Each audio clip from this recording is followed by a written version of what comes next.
ઘરેથી કોઈને કંઈ પણ કહ્યા વગર નીકળી આવેલ બાળકીને પૂછપરછ દરમિયાન ફેસબુક ઉપર ફ્રેન્ડશિપ થતા લગ્ન કરવાના ઈરાદે નીકળી આવેલ બાળકીને તેઓના વાલી વારસોને સુપરત કરાવતી Surat railway police she team Vadodara unit GRP police inspector Shri HD Vyas સાહેબ નાઓની સીધી સૂચના તથા માર્ગદર્શન મુજબ સુરત રેલવે સ્ટેશન ઉપર શી ટીમ સાથે પેટ્રોલિંગમાં હાજર હતા તે વખતે ઉધના આઉટપોસ્ટના પોલીસ હેડ કોન્સ્ટેબલ જિગ્નેશભાઈ નાઓએ ફોન કરી જણાવેલ કે સ્ત્રી તથા એક પુરુષ મળી આવેલ હોય જેઓને સુરત લઈ આવેલ,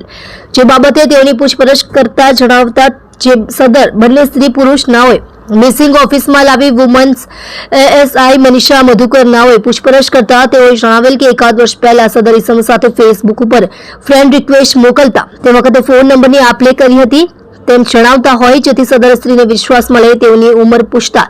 તેઓ 19 વર્ષની હોવાનું જણાવતી હોય બાદ તેઓને સાંત્વના આપી પૂછપરછ કરતા તેઓનું નામ ઠામ પૂછતા પોતે પોતાનું નામ, ઉંમર વર્ષ 16, ધંધો ઘરકામ રહે અંકલેશ્વર જિલ્લો ભરૂચ, મૂળ રહે ઉત્તર પ્રદેશ વાળી નાઓનું જણાવતા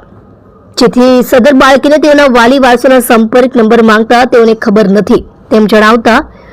બાળકીને જણાવેલ સરનામે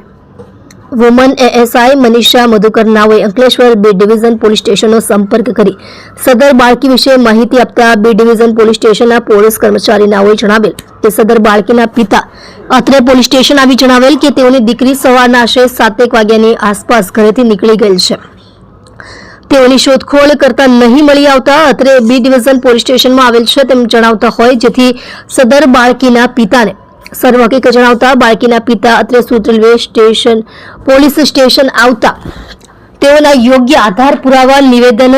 મેળવી સદર બાળકીનો કબજો તેના પિતાને સોંપવામાં આવેલ છે।